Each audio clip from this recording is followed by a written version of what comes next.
Get crazy, crazy. Shorty, take it slow. Woo, hi everyone. We're celebrating. Woo! Hey, Let's go. We got someone in office, guys. Woo! Thank you so much for being on.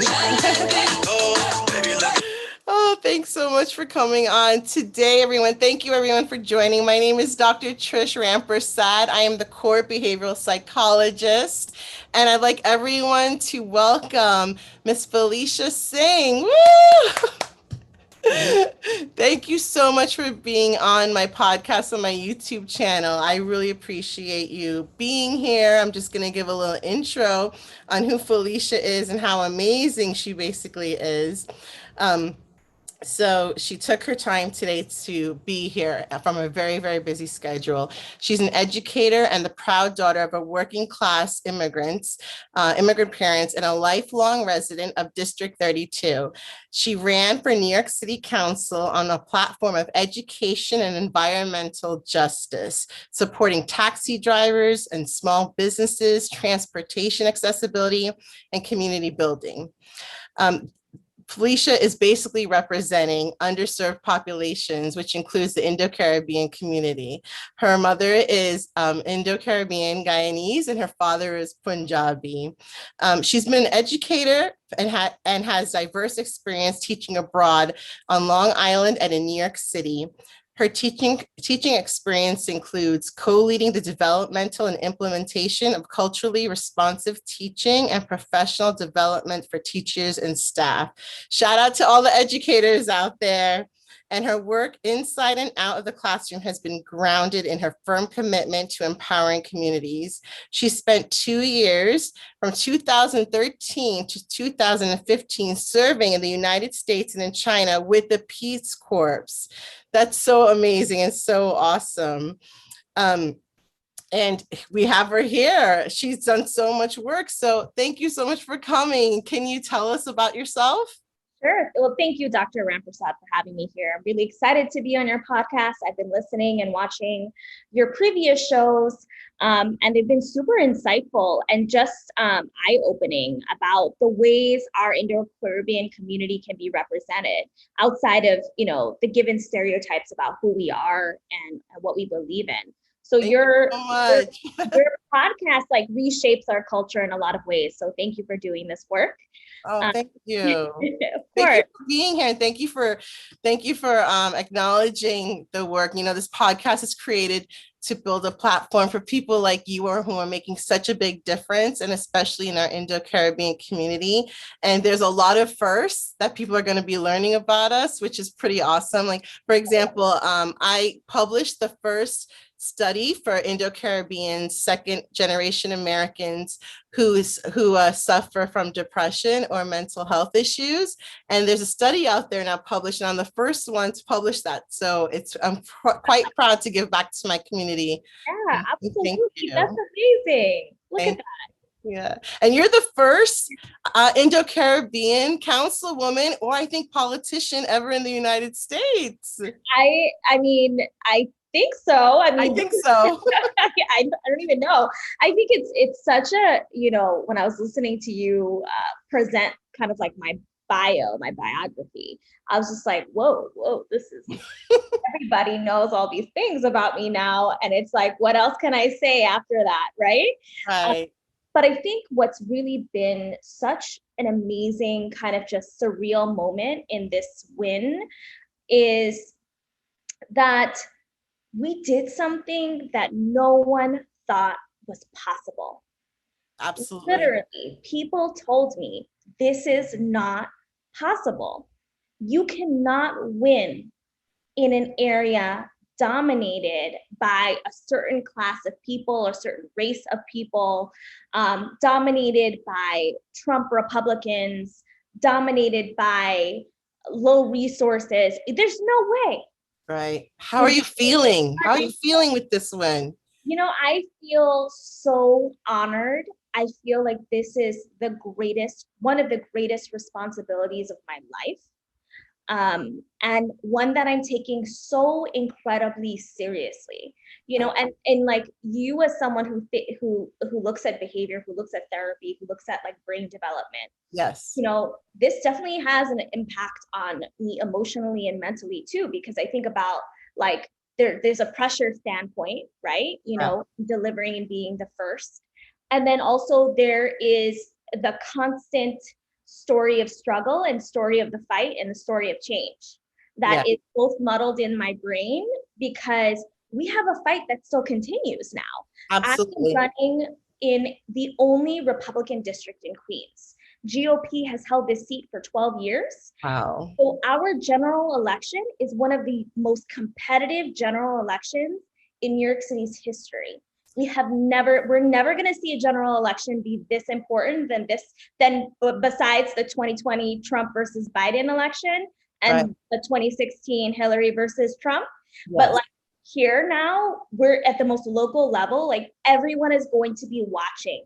Absolutely. And I'm so glad we have representation, because a lot of Indo-Caribbeans and Indo-Caribbean Americans, small businesses, schools, we have taken over the community in your district, District 32, and there was absolutely no representation for issues that Indo-Caribbeans were going through. So this is so enlightening. Like, I mean, talk about groundbreaking and history making. Here you are making history, and I think it's only the beginning. What's it like for you to be where you're at? If you can tell us more about your upbringing with your dad, who happens to be a taxi driver. My dad, when he first came to this country, was a taxi driver too. Oh my God, really? We do have a lot. For the New York City, he had a yellow cab. Yes, that was, yes. Wow. Yes, it was one of his first jobs. He of course did odd jobs before he got his own taxi, but we have that in common. So can you tell us about your upbringing? So I grew up in an interfaith and intercultural home. My mom is from Guyana and she is Muslim, and my dad is from Punjab and he is Sikh. And I grew up in a working class family my entire life. I know the story of living paycheck to paycheck, unstable employment, and mounting debt.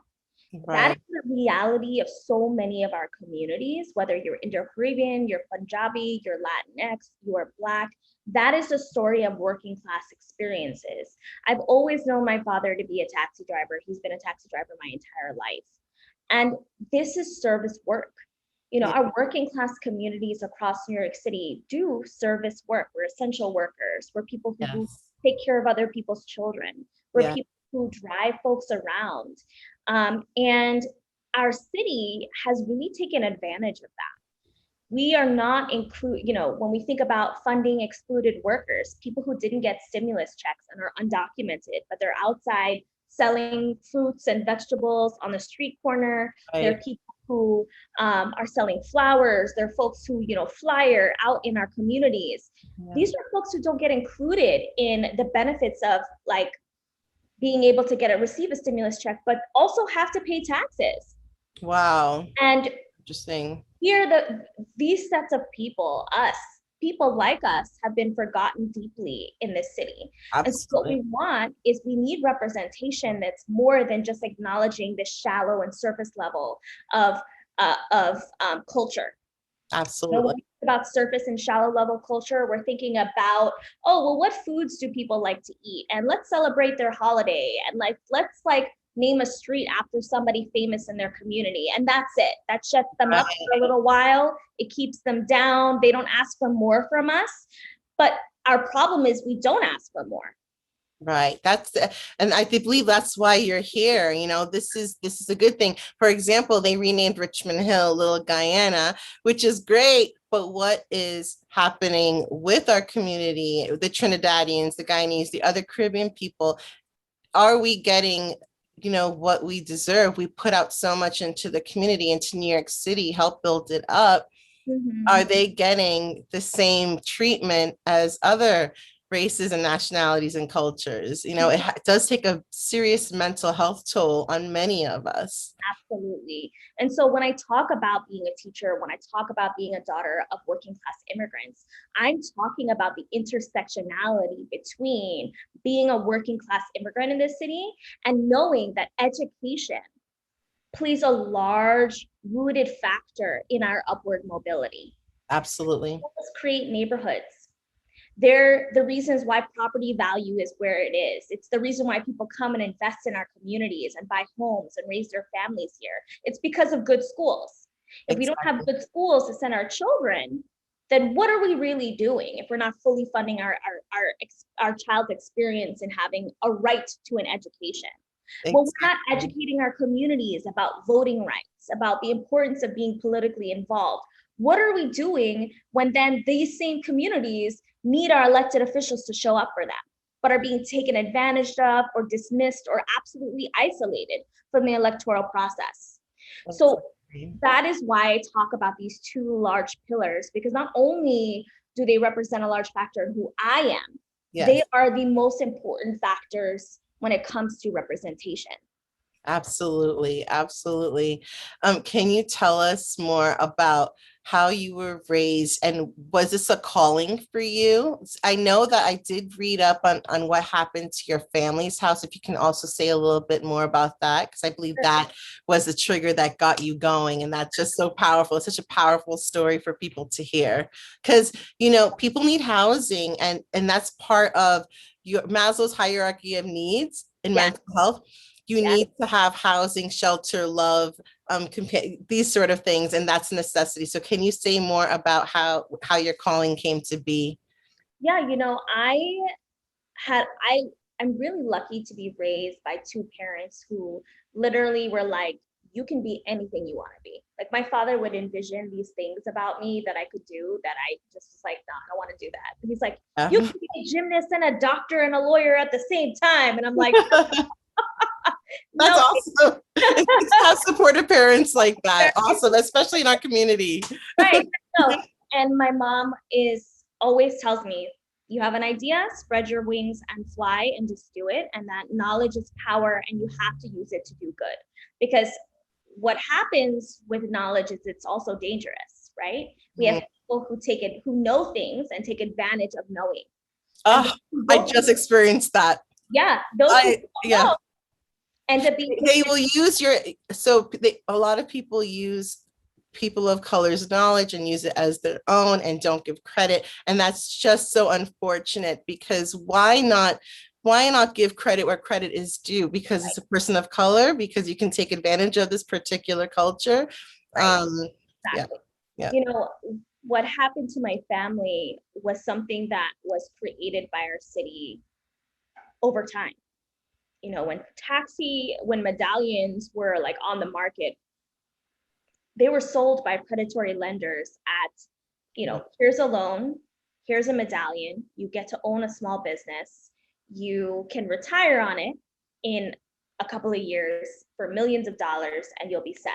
And this was the idea, this was the middle class ticket that was sold to us. But really, it was a ticket of deep intergenerational debt. So my father purchased a medallion in the late 1980s.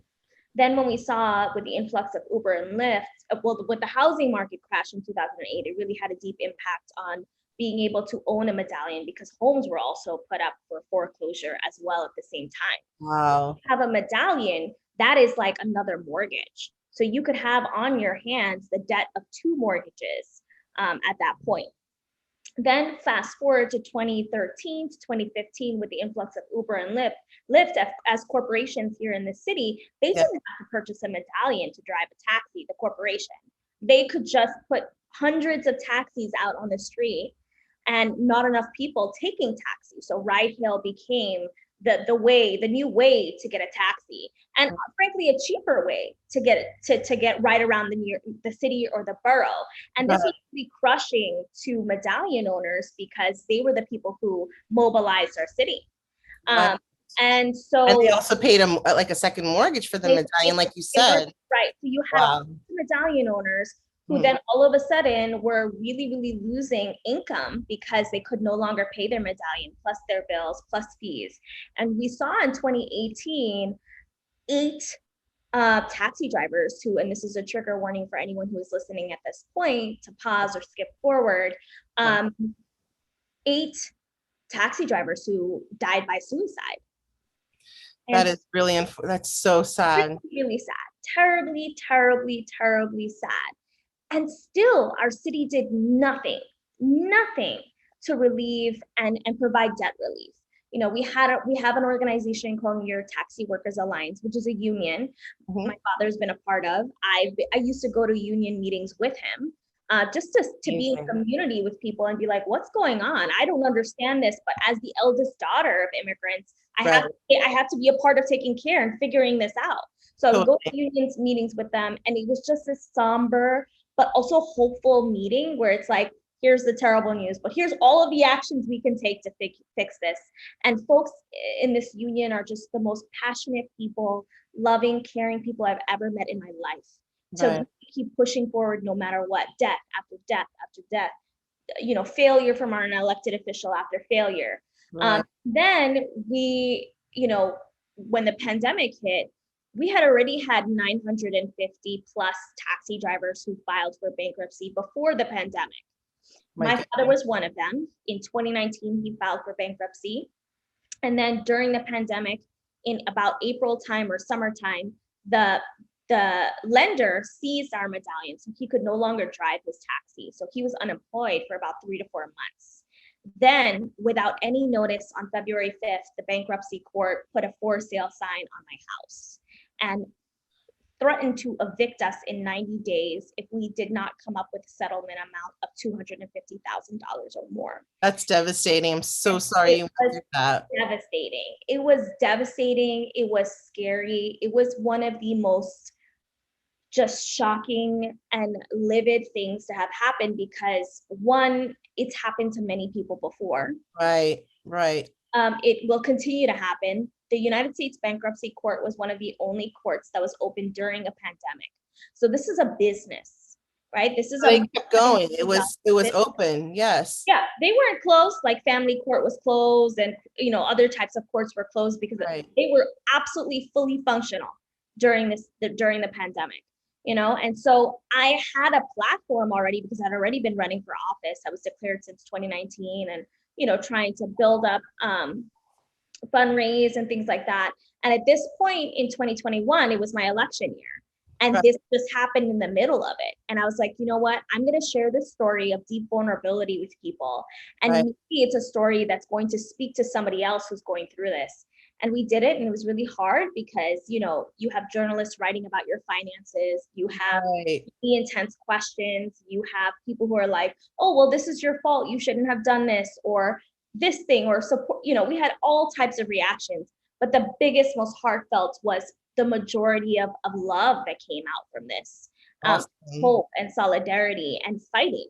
You know, I already knew that I had a fighter in me because my parents are fighters, but I really saw the fight in me when this happened, because I was like, there is no way we can allow this to happen to another family again. Absolutely. And a reason for running became even more important because I knew that the stories of the most working class are absolutely missing from city council, because if they were there, this would have never happened in the first place. There would be major changes.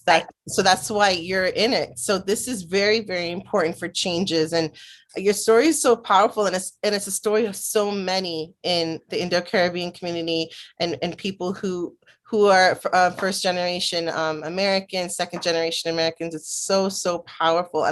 And you're right. Hope and solidarity, bringing people together, will bring change. It will. How are we going to make change if there's no representation, no voice? And you know, it's just such a blessing. I'm just so happy that you have parents that uplifted you, and your dad who said you could do anything that you wanted. I do have a question about the 8 taxi drivers who committed suicide. Has the city done anything as far as implementing any programs or reaching out to the families of those 8 individuals? It's a very sad story, and one that's too common. The best thing our city can do is relieve the debt. Absolutely. That is the best thing. Condolences, sending me flowers, sending people flowers. Right. Creating the city created the New York legal aid system to help folks with bankruptcy. That's not a really good program either in itself. Some people have benefited from it and it has been helpful. Some people haven't. But at the end of the day, debt relief and a plan via New York Taxi Workers Alliance, which calls for the city to take $75 million to restructure the debt to $125,000, where we would be paying less than $800 a month with 4% interest, is the way to go. It's not even debt relief, it's a restructuring of debt, and that's something that's like the basic necessity that we need right now.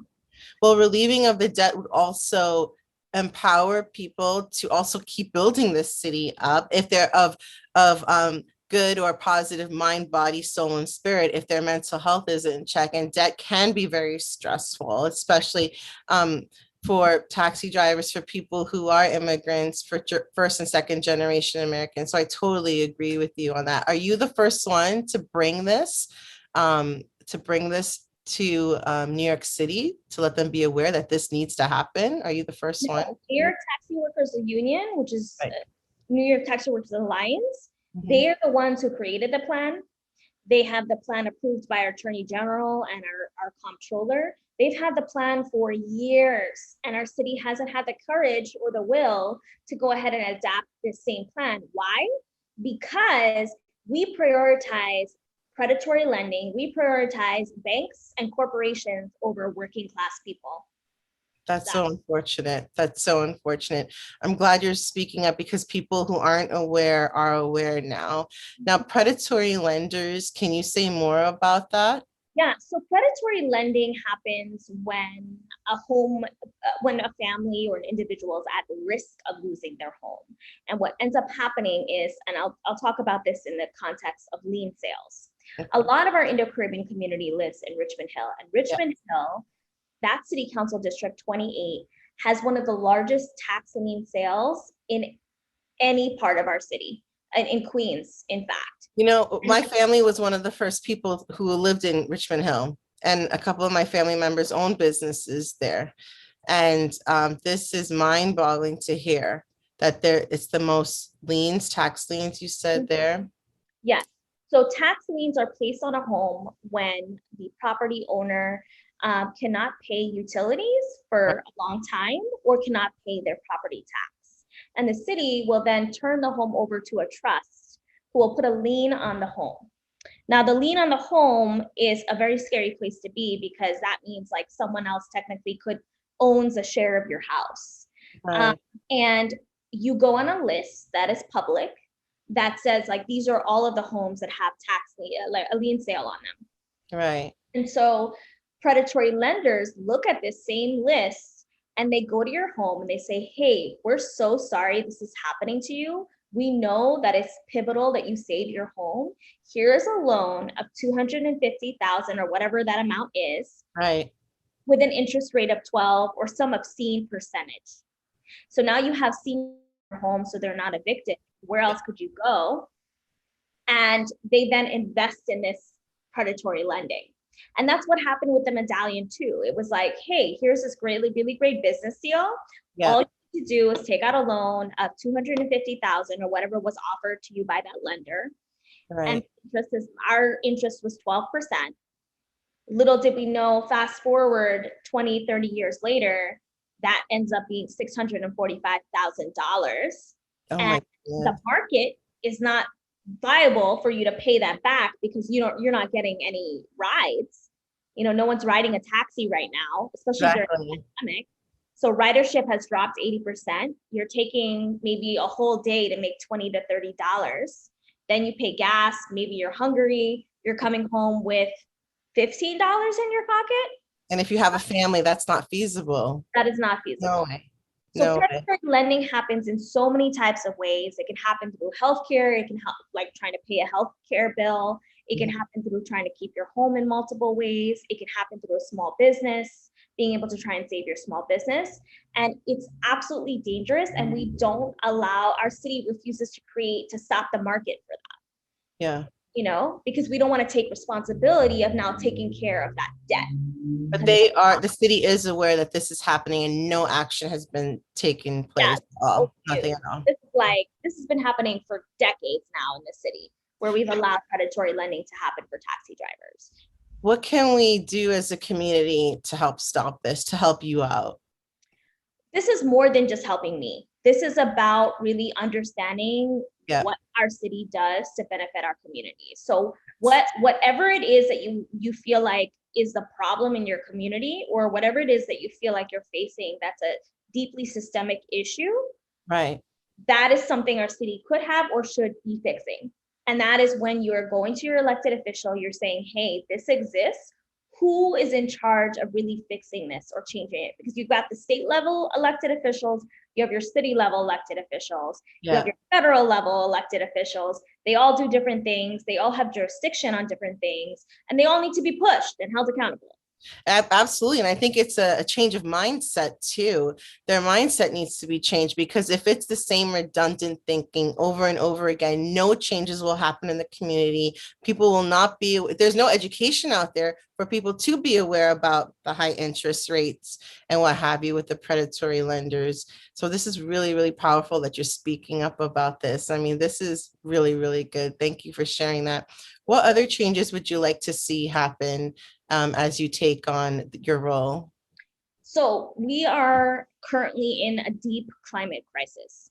Every time it rains heavy in this city, there is flooding everywhere. Flooding everywhere, yep. Flooding everywhere. I mean, we saw those, I don't know if folks who are listening or on Twitter saw these videos of people trying to get into the subway, and it's the water's up to your chest. Yes, the water was coming down. Actually, someone showed Universal Studios how it's like a movie scene where water is flooding, but it was reality like last 2 weeks ago in the New York City subway system.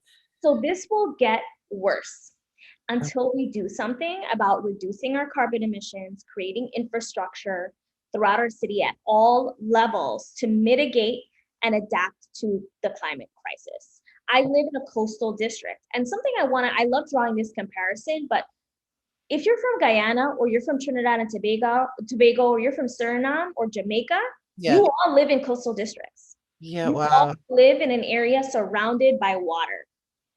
So you're not even back in the island. You're not even back in the island. You are in New York City. You're not even in the Caribbean. You're in New York City. Right. Wow. We know Guyana is prone to deep flooding. We saw what's been happening in the last couple of months with flooding. There's been a lot of aid going to Guyana to help folks. Right. But that is going to continue to happen if nations and cities do not take reducing carbon emissions seriously and learning how to mitigate and really adapt to climate change. And so I am the only candidate in this race that has been relentlessly speaking about climate crisis this entire duration of my candidacy. And I will continue to do that, because if we don't take deep measures to changing the way we live here in New York City, we're going to pay for that, whether you're Republican or Democrat, whether you're someone who cares about politics or not, whether you're youth or someone elderly. We're going to pay for it with flooding, with being really pushed out of our communities, with unfortunately, at the highest peak of a climate crisis comes death, right? Health-related issues. So this is the deepest intersectional issue facing us right now, and we're not talking about it enough, and we're not doing enough about it. We are too busy not taking this seriously and just talking about the weather. But the weather and the climate are different conversations.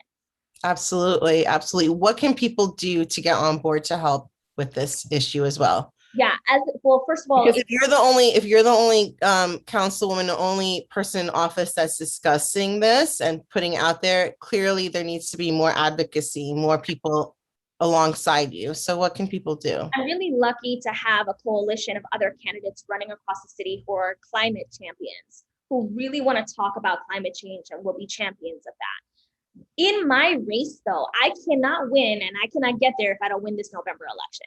Right. I won the Democratic primary. That's great. Awesome. Right. But it won't mean anything if I don't win this November election against a Republican who is not having any conversations about the climate crisis at all. So what I want us to do and what I want us to make sure we're aware of is that you as an individual can absolutely play a role in cutting carbon emissions. And here's how. Right. One, you want to join local organizations that already exist that talk about the climate crisis. One of them is called the Sunrise Movement. The Sunrise Movement is a national organization and a local New York City, and has a New York City chapter of youth who are pushing legislators, lobbying legislators, really teaching our communities about climate crisis. And we need to grow our membership in South Queens. South Queens needs to care about climate change because we are the closest to the water. In fact, my district is the most vulnerable district in all of Queens because we are a coastal community. My entire district encompasses most of the Rockaways, which was— I was going to ask you, can you list the different areas for your district? I've got Woodhaven, Ozone Park, South Ozone Park, a small portion, very small portion of Richmond Hill. We've got Howard Beach, we've got Broad Channel, we have Neponsit, Rockaway Park, Rockaway Beach, we have Bell Harbor, Breezy Point. We have an entire section of encompassing about 13 neighborhoods, largest landmass, one of the biggest city council districts in New York City as well. And really, really segregated and diverse on top of that. So we were terribly impacted by Hurricane Sandy. Terrible. We had the streets on fire. Oh my gosh. Line up to go and get gas, because everything— I don't even think that was shown in the media. Absolutely. Yes. So it's terribly scary, and we're the front line to rising tides and deep flooding. And we need to make sure we have a plan in New York City, not just for us, but the entire city. So again, like I said, join local organizations that are going to teach you about the climate crisis if you want to know more. Two, our Mayor de Blasio recently reinstated curbside composting. So if you want to help by, the amount of trash we throw out here in New York City and the food my dad was in the food business, so he would ice in Manhattan and in the trash is astounding how much trash they put out. Astounding. But the most astounding part is how much food that we waste that could be composted and reused to grow trees, to grow plants, to grow flowers throughout our city. And so what we want to do here is you can re-enroll in composting, and what'll happen is you'll get the brown bin if you don't already have it. And sanitation will pick up that brown bin, and you just put all of your scraps in there. Eggshells, any roti you didn't eat yesterday, whatever it is that you eat. Roti, dal, curry, chicken, whatever you left off, the whatever you left off, you put it inside the composting bin, and our sanitation will come and pick it up, or maybe you'll be assigned a place to drop it off. But at the end of the day, you have to manually enroll to do this work. So that's one way you could participate, or two ways rather. The third, of course, is making sure you as yourself are reducing the amount of waste you use. Whenever you can, use a reusable cup. Whenever you can, avoid using plastics. Whenever you can, avoid using straws. I think, there's a lot of education behind our Hindu community and how they perform ceremonies, which, is a part of the religion, but also dumping, all the flowers and stuff in flowers and that in the ocean actually comes back to haunt us later because animals are impacted by that. It pollutes our water, and we've got to find different ways to be able to still be, Hindu or still practicing without also harming our earth, and harming our animals. We have a lot of endangered species in our district too. District 32, we have Jamaica Bay Wildlife Refuge here, and we also have the beach. If you come to Rockaway Beach, please take care of my beach. Pick up after yourself. Pick up after yourself. Absolutely, yeah. We are one of the largest tourist attractions in the summer. We have people traveling from every part of New York City and the world and the United States to come to our beach. And we have endangered species like the piping plovers who are on the beach, and literally they're literally marked as endangered, but people are walking in places that are designated not to be walked in. We're touching animals, we're feeding animals, we're leaving trash behind. All of this impacts endangered species on the beach as well. So these are some of the small ways you can play a role in really mitigating and adapting to climate crisis, but educate yourself and really, really learn about what our city can do to push this forward. Anytime we have a bill on the floor in city Right. council, be the first one to ask your council member, are you going to co-sponsor this? Are you going to sign on to this? This is important to me. I am your constituent. And just do what they say. And they can basically contact their local representative online, email. Yes, you And should. we all can coexist together at Christian, Hindu, I'm Christian, Hindu. We can all coexist together and come together and help out with climate change and everything, and help better educate ourselves and each other. So that's really powerful. I didn't also know that our beaches in Queens were one of the #1 tourist attractions in New York City. Wow, that's amazing. I mean, go to Rockaway Beach. Like, you go to beach, that's in my district. You go to Fort Tilden area. If you go to Rockaway Beach, that's all majority District 32. And we share, entire peninsula. I would share it with District 31 as well. So like this is all beach. This is all a beach neighborhood and community. And so taking care of it as a city is so important.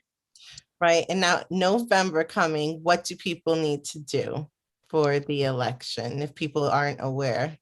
So if you live in District 32, the most #1 thing you can do is vote. You have to vote in this general election. This general election is historical. It is pivotal to representation. It's pivotal to not getting the same thing again. For the last 12 years, we've had the same representation where we've been forced. We haven't had a fighter in City Hall. We haven't had representation that's equitable to the communities that live here. And you can change that with your vote on November 2nd, 2021. Go out and vote. For the general election, you don't have to be registered as a Republican or a Democrat. You could be registered as no party. You could be registered as an independent, working families, whatever, and vote any way you want. So if you're a Republican, you can vote Democrat. If you're a Democrat, you can vote Republican. So there's no like crazy jurisdiction like there is in the primary where you have to be registered a Republican or a Democrat to vote in the primary. Here with the general election, it's anyone's game. So what I need is our community to understand how pivotal it is to vote in this general election, to vote for me, a candidate who's going to really represent our communities, and to do that with your family. Bring as many people, make it a party. We show up for the fun things in our community. Absolutely, yes. For the signs to be changed, for the curry competitions, for Pagua, we need to show up for voting. That's what we need to do. Because finally, in history, being in New York City for so long, our communities have been here since the 1970s. For the first time in our lives, you will have like if that doesn't blow your mind, like I don't know what else will at this point. I'm telling you, it's true. Like, hello. For a long time. I mean, Felicia's ready to get to work. She threw her hair up. She is ready. She's like passionate. And then if you don't live in District 32, here's how you can help. You can donate to my campaign at Felicia2021.com/donate. And if you can't give, that's okay too. Come and volunteer at Felicia2021.com/volunteer. We need as many people knocking on doors, calling voters, hosting meet and greets in this community, helping us talk to small businesses. If you could connect me to somebody else that lives here, even if it's your own family, go ahead and do that. I want to meet them. That's what I've been doing. That's how I won this Democratic primary, by meeting people where they are, in their homes, on the phone, at meet and greets, at fundraisers. So this is the work. I'm ready to do it because I've been doing it, and I need you to join. Absolutely. And she's an educator. Me being a fellow educator, I've worked in Oakland public school system in San Francisco, and now, and in New Jersey as well. So for me to see a fellow educator doing this, I mean, hit the ground running, it's so powerful. It's just so powerful. What do you do for self-care, since you're such a busy woman and you have a powerful voice?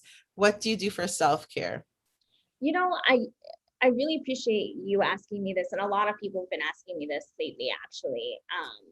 I've just been finding myself sleeping a lot. Like, I've been sleeping a ton.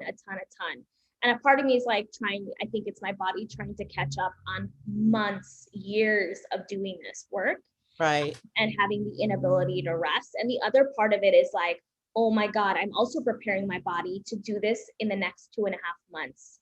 You know, the election's November, it's July. We have August, September, October to get as many voters out to the polls as possible. Right. And that means I have to prepare my body to knock on thousands of doors again. You know, for the primary, we knocked on 22,000+ doors, 22,000 Wow. plus doors. We're gonna triple that in 3.5 months. So I'm like trying to prepare my mind, my body, my soul, right, to fight to win this election.